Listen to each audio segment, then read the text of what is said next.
The Coptic Orthodox Church was started by St. Mark the Apostle in the year 57 AD. Since then it has been the head cornerstone of the entire Christian world. This great church is embedded in history more than any other Christian institution. This documentary will take a look at one of the leading personalities in all of Christianity, Pope Cyril the 6th, and why he answered the calling.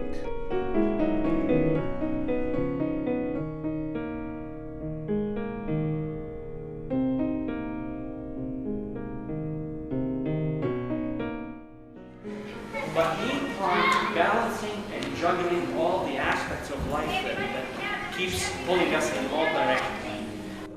If I ask you, is every day the same? You will say, no, it's not.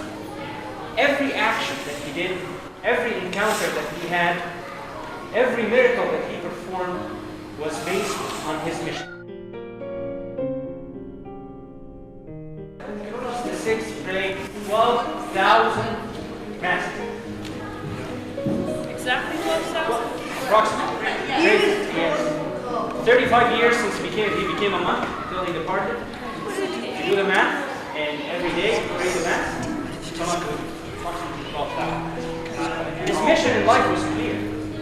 He was never distracted. Even his social life, which meant his relationship with the government, he maintained his duty and responsibility as a pope of the Copts, but never lost track of his spirituality and the mission of his life.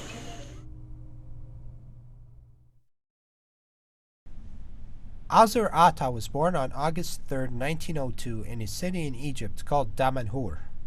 He was born into a Christian family who loved him more than themselves and raised him to fear God, but only to a certain point, which did not include Azur becoming a monk when he quit his well-paid job in June of 1927. He actually just disappeared, and the family went looking for him. But they kind of knew that they would find him in a monastery because he used to visit monasteries a lot. And indeed, they found him in a monastery, and the abbot told him that he is going to become a monk and that there is nothing they can do about it. So they accepted it in the end. They wanted him to get married, but God had other plans for him. Azur's hunger for God and solitude was very obvious in his behavior before he became a monk.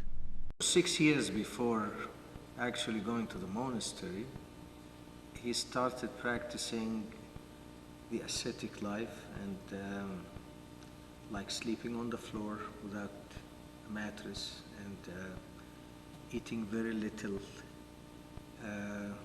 So he lived like a monastic for 6 years to prepare himself for life in the monastery. Now, why did Azur become a monk? I guess he loved the solitary life. After just 4 months of looking after the monks in the El Baramuz monastery in the Shahid Desert region, Azur Ata finally achieved his lifelong dream by being ordained a monk.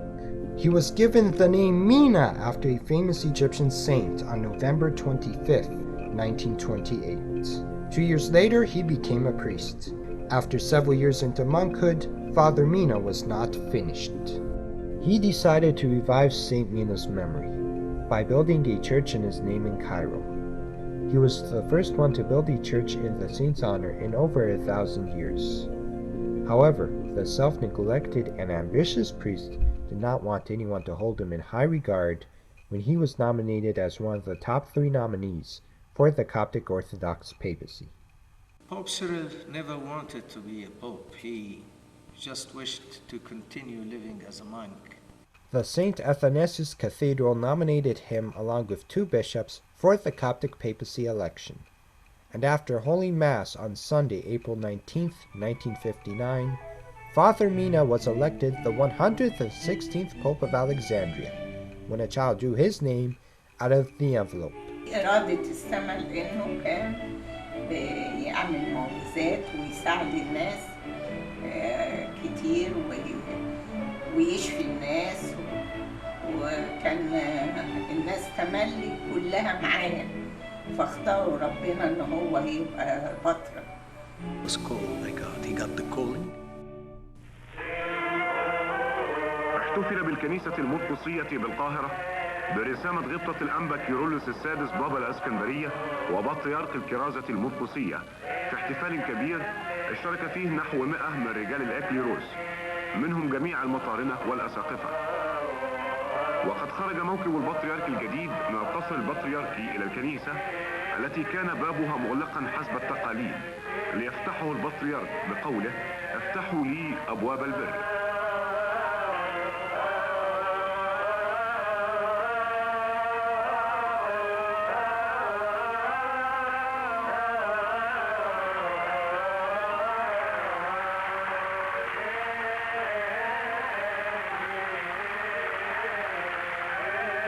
ودخل غبطته الكنيسة في موكبه الحافل بين تراتيل الفرح، ووقف البطريرك أمام الهيكل، وخرج المطارنة والأساقفة لرسامته، وتلا مطران الجيزة التزكية وسلمها لغبطته.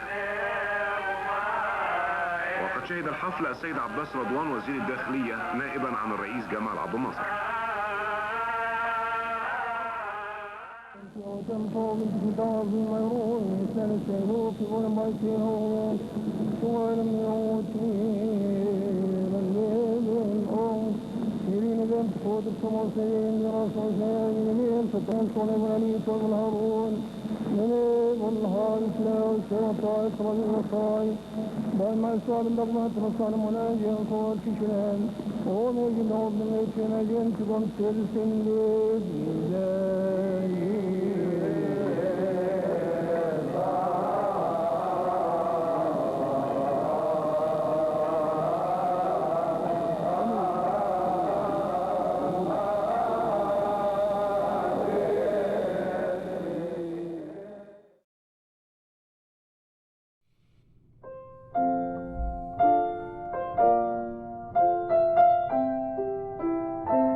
President Abdel Nasser is well known to be a very firm person, very aggressive person, and you would be amazed why would a pope whose main job is to pray would get along with a president of that nature.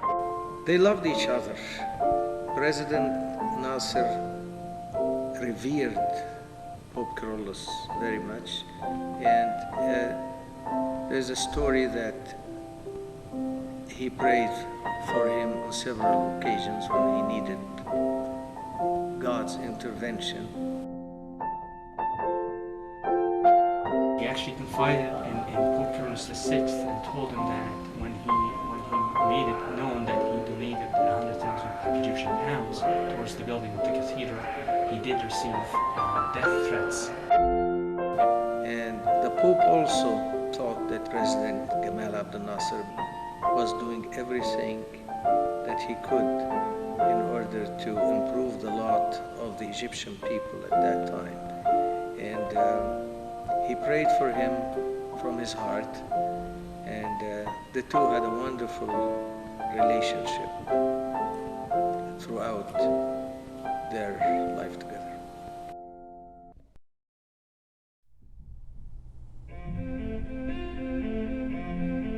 People were very, very excited. And it wasn't without a lot of grace that God has given Pope Cyril the 6th when he was talking to the Catholic Church about retrieving the relics of St. Mark from Rome. So it was a day of enjoyment, a day of excitement. The minute the aeroplane landed that had Pope Cyril the 6th and the relics of St. Mark, the door opened and the Pope appeared, the deacons and the congregation started singing hymns because they were so excited.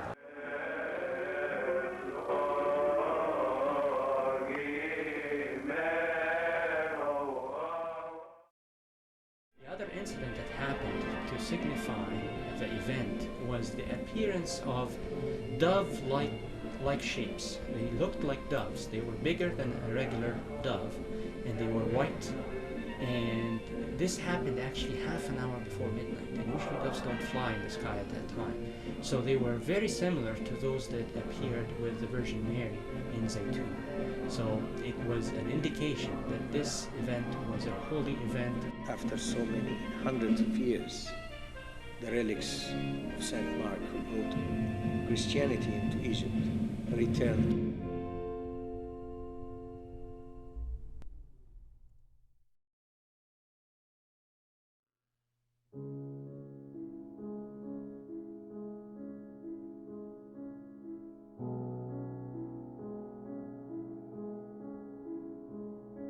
Some of his closest bishops were actually making a lot of trouble for him, and it is said that one of those bishops who was collecting signatures to have him deposed, died accidentally, and the thing, whatever he was trying to do, never got to be done.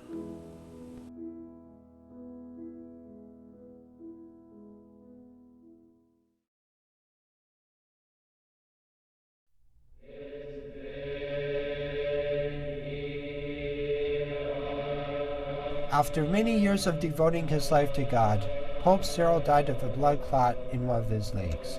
But before he died, his final words to his followers were, "May God be your shepherd, and may he take care of your affairs." It was a sad time for Coptic Christians, but also for non-Christians. الشارع كله محدش كان يقدر لا يفوت خالص وكانوا زعلانين جدا. He always spoke about departure from this world as traveling, and he told his disciple, who was also his secretary, "Let us go, we are traveling."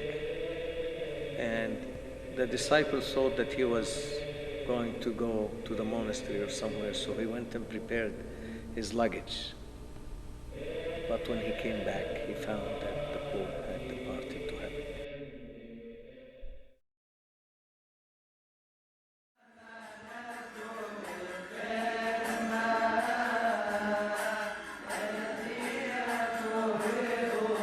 راعي صالح وكويس، رعاهم مدة كانت قصيرة، وهو دلوقتي في السماء بيعمل معجزات أكتر ما هو كان على الأرض.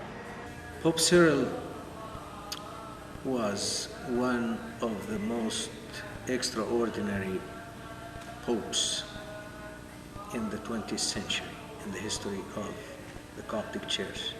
He came at a time when the Church was having a lot of problems. The Pope that was preceding him was actually not liked by many people, and he was kidnapped and forced into early retirement by some zealots, and the church was in a lot of trouble at that time, and we needed a man of prayer, and this is what we got. We got a man of prayer that taught the people how to love God. In his absolute linkage with the liturgy. Pope Cyril, like many other saints in the history of the church, loved God so much. That is why God honors him by allowing miracles to happen through his prayers, even after he died. His life was a burning candle in the darkness of this world.